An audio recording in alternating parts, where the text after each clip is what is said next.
Serum દીકરો આપણે એક ફર્સ્ટ ચેપ્ટર આપણું સોલિડ સ્ટેટ ઘન અવસ્થા એને આપણે પરફેક્ટ પૂરું કર્યું. પહેલા થિયરી શીખ્યા, એમાં જે લખાણ સંબંધિત પ્રશ્નો હતા તે પણ સોલ્વ કરતા ગયા. ત્યારબાદ આપણે સ્વાધ્યાયના જેટલા અગત્યના પ્રશ્નો હતા તે બધા સોલ્વ કરી નાખ્યા અને લાસ્ટ કેટલાક એક્સ્ટ્રા એના જે દાખલા હતા તે પણ આપણે જોઈ લીધા. એટલે આખું ચેપ્ટર આપણું પૂરું થયું. હવે આજે આપણે ખૂબ જ અગત્યનું એવું જ ચેપ્ટર દ્રાવણ એને આપણે શરૂઆત કરીએ. ઓકે, તો દ્રાવણ બીજું ચેપ્ટર છે આપણું, તેને આપણે શીખીએ.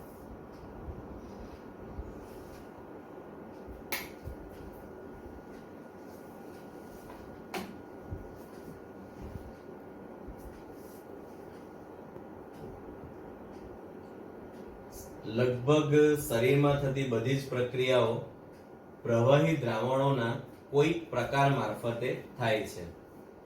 એનું મહત્વ સમજાયું આપણા દરેક ચેપ્ટરની અંદર. જે પ્રકરણ છે તેની મહત્તા આવી રીતે લાઈનમાં આપેલી છે. તો આપણા શરીરની અંદર ઘણી બધી પ્રક્રિયા એવી છે બેટાઓ, અને તો બધી જ પ્રક્રિયાઓ લખેલું છે કે જે પ્રવાહી દ્રાવણના કોઈ પ્રકાર મારફતે થાય છે. ઉપર લેજો.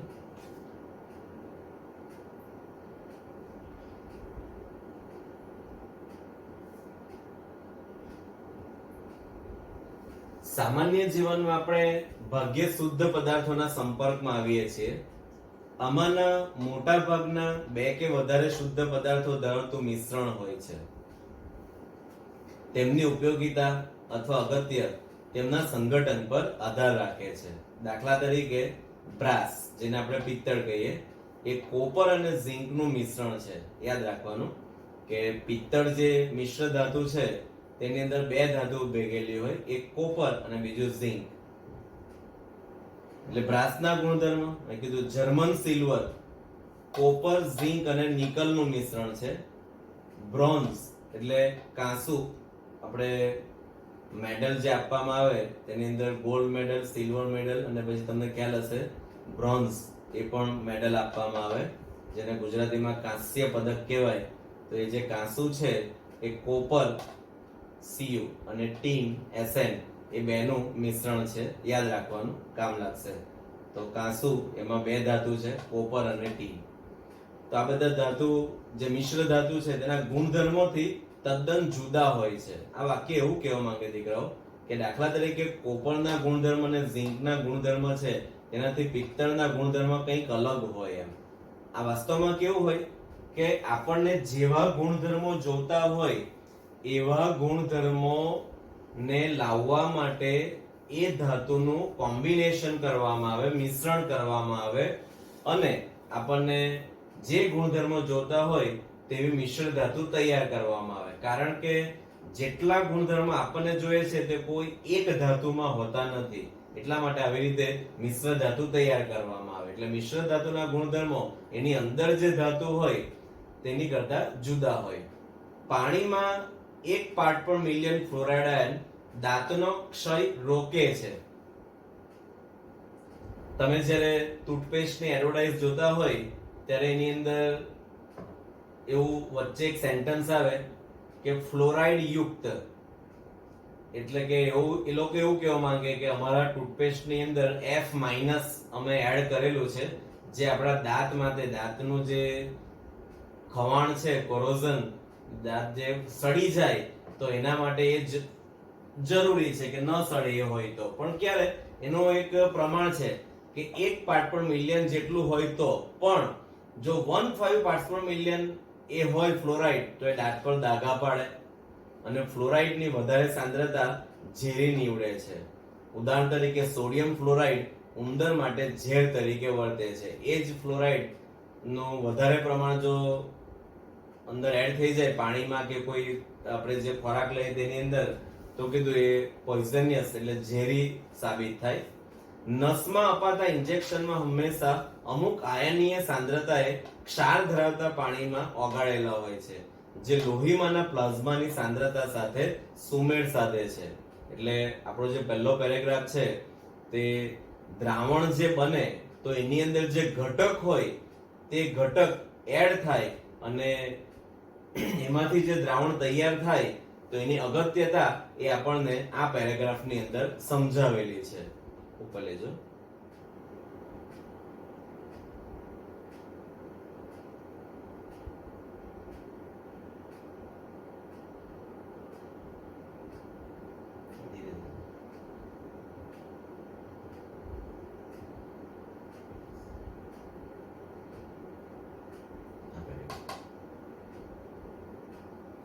આ એકમમાં આપણે મુખ્યત્વે પ્રવાહી દ્રાવણોને અને તેમની બનાવટને ધ્યાનમાં લઈશું. તો દીકરાઓ અહીં એક શબ્દ આવ્યો પ્રવાહી દ્રાવણ. તો કદાચ આપણા દિમાગની અંદર દ્રાવણ શબ્દ બોલે ને એટલે આપણને એક પાત્ર દેખાય અને કંઈક પદાર્થ હલતો હોય તેવું આપણે મગજમાં અનુભવીએ. કારણ કે દ્રાવણ એટલે આપણા દિમાગમાં એક જ વસ્તુ ચાલે કે પ્રવાહી હોય. તો અહીંયા પ્રવાહી દ્રાવણ શબ્દ લખ્યો એનો અર્થ એવો થાય કે દ્રાવણ ઘન પણ હોય અને દ્રાવણ વાયુ પણ હોય તો જ અહીંયા શબ્દ પ્રવાહી દ્રાવણ લખ્યો. એટલે આપણું જે પ્રકરણ છે તે માત્ર પ્રવાહી દ્રાવણ ની જે બનાવટ છે અને તેના ગુણધર્મો છે તેની પર આપણને સમજાવેલું છે. દ્રાવણના અલગ અલગ પ્રકાર તે આપણે અત્યારે થોડા સમય બાદ કોષ્ટકમાં શીખીશું. આ બાબતોને દ્રાવણના ગુણધર્મો જેવા કે બાષ્પ દબાણ અને સંખ્યાત્મક ગુણધર્મોના અભ્યાસ દ્વારા અનુસરીશું. આપણા ચેપ્ટરની અંદર આ શબ્દ હીરો છે, સંખ્યાત્મક ગુણધર્મો, એને અંગ્રેજીમાં કલિગેટિવ પ્રોપર્ટીઝ કહેવાય એમ. તો એ જે સંખ્યાત્મક ગુણધર્મો છે 1 by 1 શીખીશું એટલે આપણું ચેપ્ટર પૂરું થઈ જશે. આપણે દ્રાવણોના પ્રકારથી શરૂઆત કરીશું અને પછી પ્રવાહી દ્રાવણમાં રહેલા દ્રાવ્યની સાંદ્રતાને દર્શાવવા માટે જુદા જુદા વિકલ્પોને જાણીશું. ઓકે, દ્રાવણના પ્રકાર. અત્યારે જ આપણે ચર્ચા કરી તો દ્રાવણ એના ઘન પ્રકારમાં ઘન દ્રાવણ, પ્રવાહી દ્રાવણ અને વાયુ દ્રાવણ એમ 3 પ્રકારના દ્રાવણ હોય. દીકરાઓ, દ્રાવણની જે બેઝિક બાબત છે તેને એકવાર આપણે વાગોળી લઈએ. દ્રાવણની અંદર મુખ્યત્વે 2 ઘટક છે.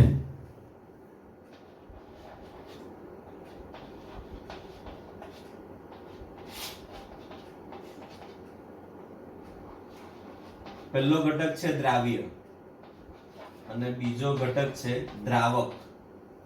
હવે તમે નાના નાના હતા ત્યારે તમને મે બી 5, 6, 7 કે 8, 9, 10 માં કોઈ શીખવેલું હશે કે તો ભાઈ દ્રાવણના મુખ્ય ઘટક તો ભાઈ દ્રાવ્ય અને દ્રાવક.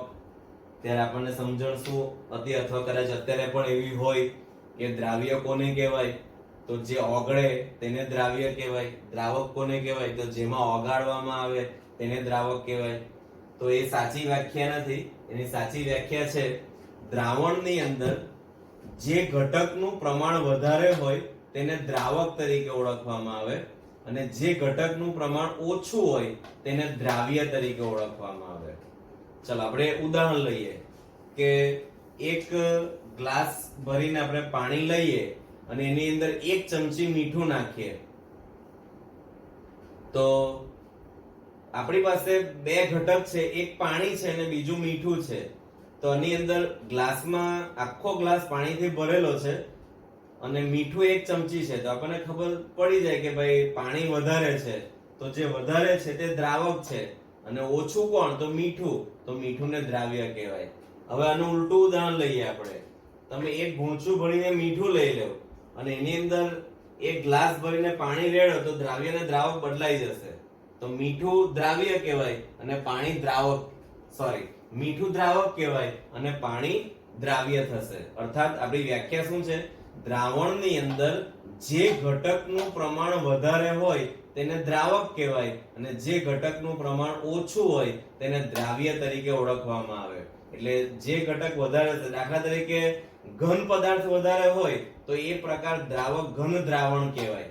જો પ્રવાહી વધારે હોય તો એને પ્રવાહી દ્રાવણ કહેવાય અને જેમાં ઘટક વાયુ એટલે કે જે દ્રાવક હશે તે દ્રાવણનો પ્રકાર થશે. ક્લિયર? તો આપણે ટેબલની અંદર એના ઉદાહરણ સહિત શીખીશું એટલે તમને બરાબર સમજાશે. સમજાયું? હા એલા એમ થશે. ચાલો, દ્રાવણના પ્રકાર. વાયુમય દ્રાવણો. જો અહીંયા શબ્દ લખો વાયુમય એટલે એનો અર્થ સમજી લેવાનો કે દ્રાવક વાયુ જ છે. જોઈ લો અહીંયા દ્રાવક વાયુ વાયુ વાયુ.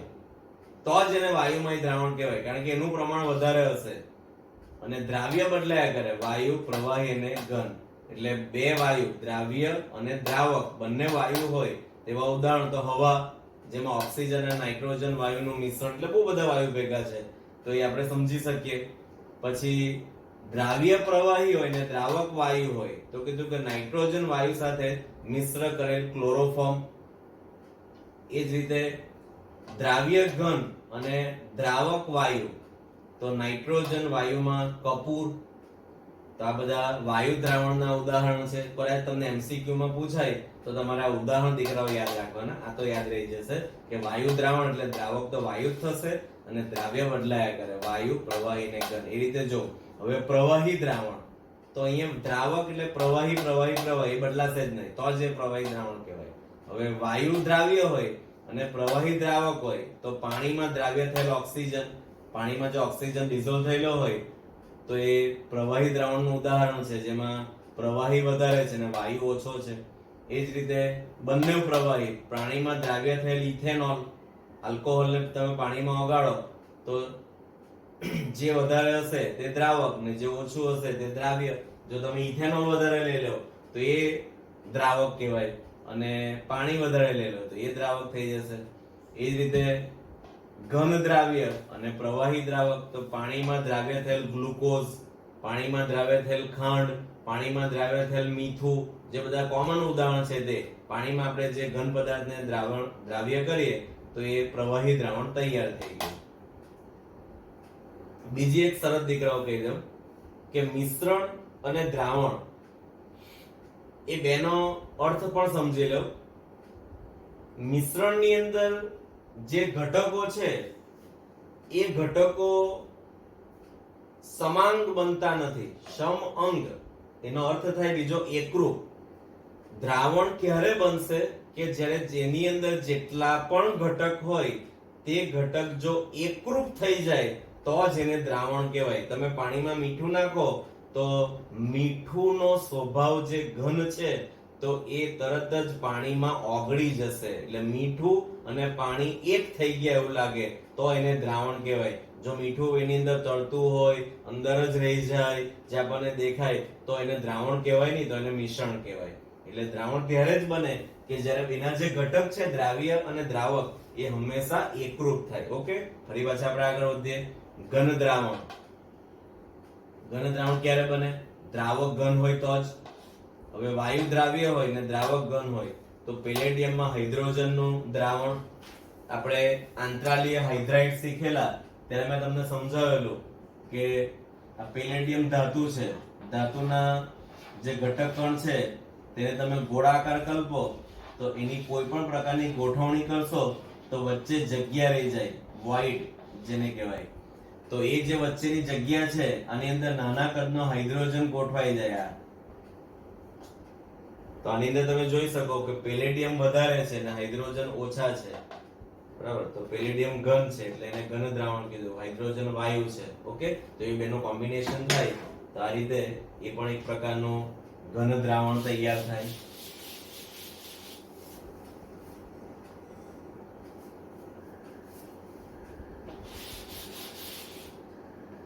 ચલો, વાયુ દ્રાવ્ય અને ઘન દ્રાવક. તો સોડિયમ સાથે પારાનો સમરસ. અહીં એક શબ્દ આવ્યો બેટા, સમરસ. અંગ્રેજીમાં એને એમાલ્ગમ કહેવાય. તમે કોઈ પણ ધાતુને પારા સાથે ભેગી કરો તો એ જે બને તેને સમરસ તરીકે ઓળખવામાં આવે, અંગ્રેજીમાં એમાલ્ગમ. દાખલા તરીકે એને લખવું હોય તો આવી રીતે લખાય, Na/Hg. અને સોડિયમ સમરસ એમ વંચાય. એ રીતે દાખલા તરીકે ઝિંક સમરસ, તો Zinc/Hg આ રીતે એને લખાય.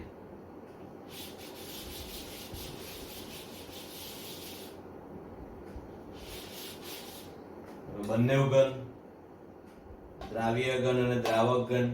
તો અત્યારે આપણે ઘણી બધી મિશ્ર ધાતુ શીખી ગયા, બરાબર ને? તો બધી જ મિશ્ર ધાતુ એ ઘન દ્રાવણનું ઉદાહરણ છે, જેમાં દ્રાવ્ય અને દ્રાવક બંને ઘન હોય. એ કીધું ગોલ્ડ એટલે કે સોનું માં દ્રાવ્ય થયેલ કોપર, જ્યારે ઘરેણા બનાવવામાં આવે તો એની અંદર કોપર એડ કરવામાં આવે તો એ ઘન દ્રાવણનું એક ઉદાહરણ છે. તો દીકરાઓ અહીંયા ઘણા બધા એક્ઝામ્પલ આપેલા છે દ્રાવણના, દ્રાવ્ય અને દ્રાવકના એના અનુસંધાનમાં. તો એના અનુસંધાનમાં તમારે યાદ રાખવાનું, કારણ કે MCQ માં તમને આ ઉદાહરણ ખાસ કામ લાગશે. આ જે વિગત છે તે એકદમ સરળ છે, તમને સમજાઈ જશે. આની અંદર તમારે સમજીને મહેનત કરવી પડે, તે માટે મેં તમને સમજાવ્યું, છતાં તમારે પ્રયત્ન કરવાના. ઓકે,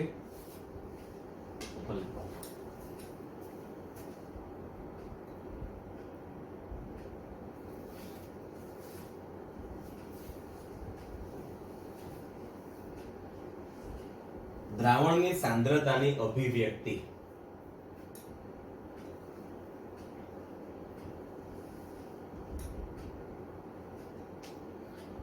આના વિશે ધોરણ 11 ની અંદર આપણું જે ફર્સ્ટ ચેપ્ટર હતું તેની અંદર સાંદ્રતાના કેટલાક એકમો તેની આપણે માહિતી મેળવેલી. તેનું જરાક લિસ્ટ આપણે જોઈએ તો એમાં મોલારિટી,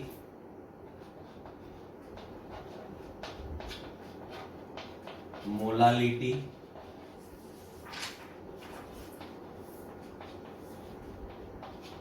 નોર્માલિટી એને સપ્રમાણતા કહેવાય,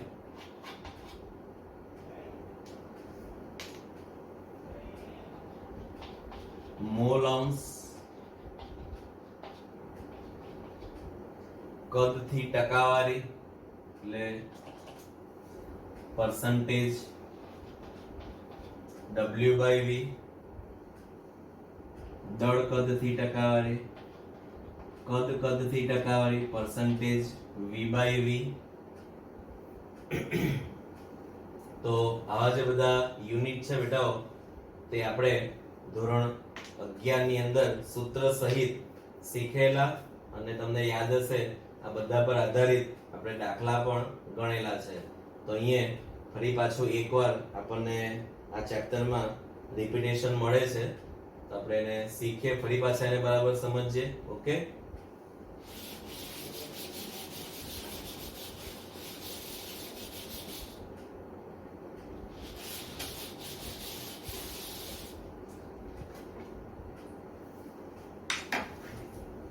દ્રાવણનું સંગઠન તેની સાંદ્રતા અભિવ્યક્ત કરીને વર્ણવી શકાય.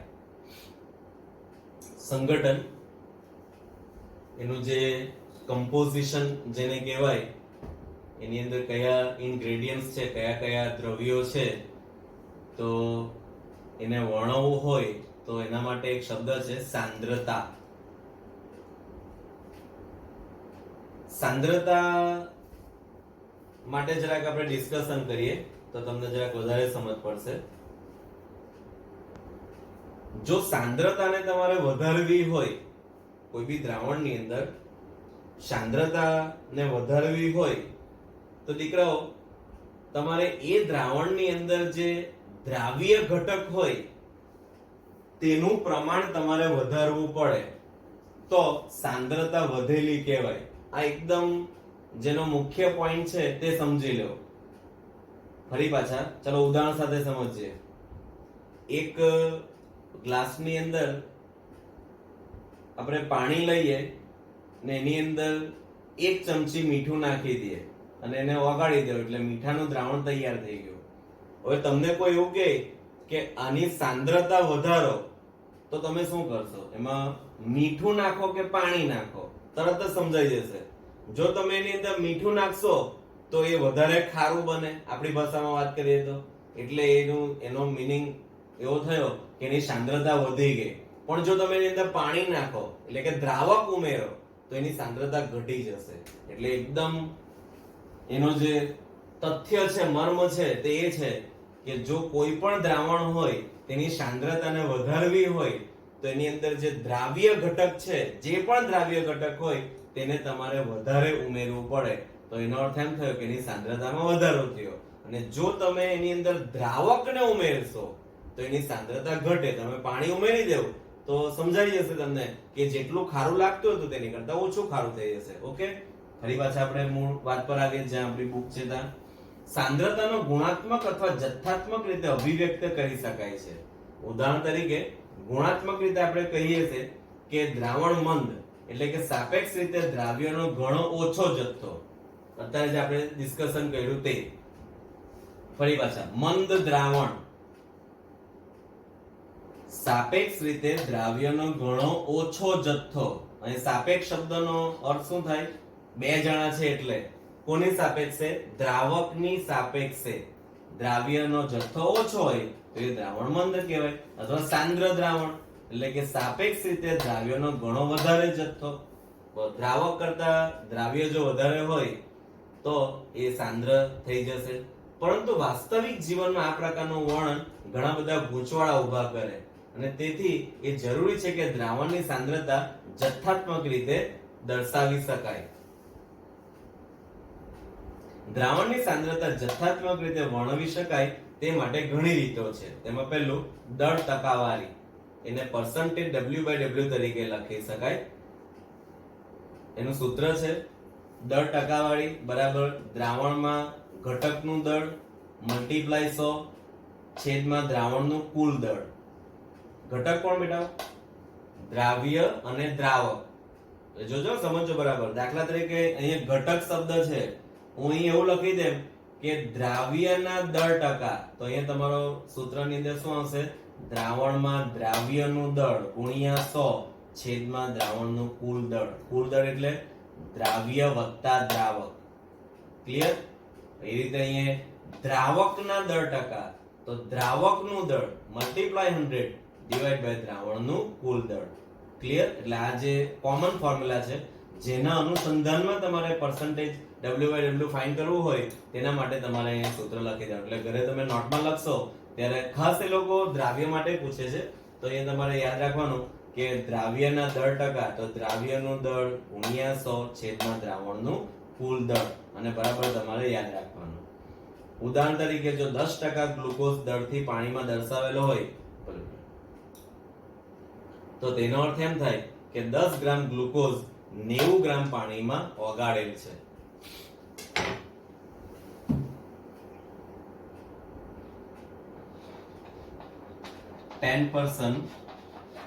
W/W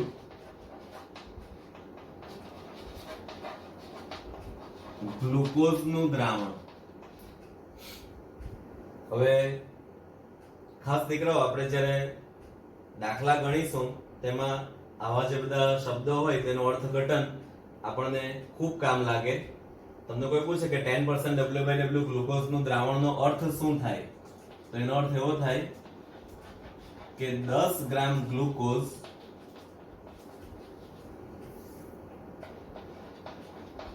100 ગ્રામ દ્રાવણમાં, સમજો બરાબર, ઓગાળેલ છે.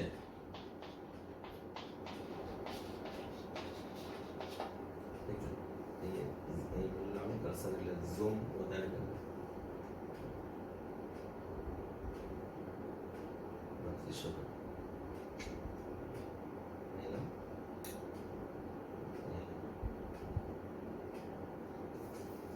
10% W/W ગ્લુકોઝનું દ્રાવણ, એનો અર્થ 10 ગ્રામ ગ્લુકોઝ 100 ગ્રામ દ્રાવણમાં ઓગાળેલ છે.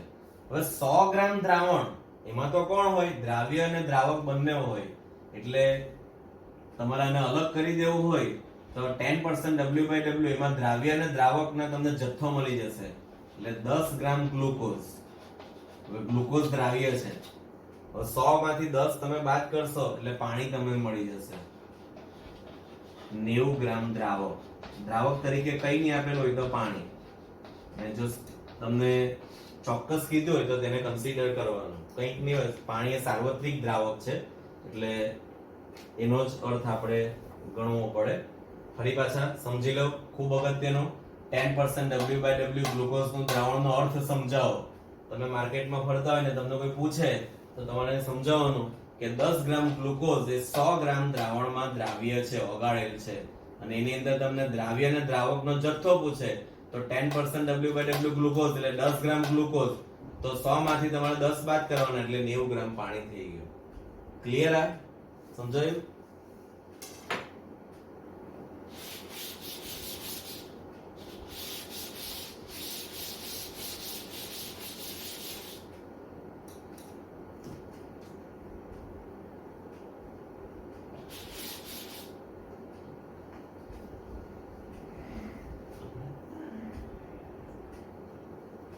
10% ગ્લુકોઝ દરથી પાણીમાં દર્શાવેલો હોય તો તેનો અર્થ એમ થાય કે 10 ગ્રામ ગ્લુકોઝ 90 ગ્રામ પાણીમાં ઓગાળે છે, જેથી 100 ગ્રામ દ્રાવણ બન્યું. 10% વાળી દર્શાવેલ સાંદ્રતા સામાન્ય રીતે ઔદ્યોગિક રાસાયણિક અનુપ્રયોગમાં ઉપયોગી છે. ઉદાહરણ તરીકે બજારું બ્લીચિંગ દ્રાવણ 3.62% સોડિયમ હાઇપોક્લોરાઇટ પાણીમાં ધરાવે છે. અહીં અંડરલાઈન કરી દેવાનું બેટા કે આપણે માર્કેટમાંથી બ્લીચિંગ લઈ આવીએ તો એની અંદર 3.62% WW સોડિયમ હાઇપોક્લોરાઇટ પાણીમાં ધરાવે, તો તમે સમજી શકો કે 3.62 ગ્રામ સોડિયમ ક્લોરાઇડ છે અને 100 માંથી 3.62 બાદ કરો તેટલા ગ્રામ એ પાણી છે. ક્લિયર?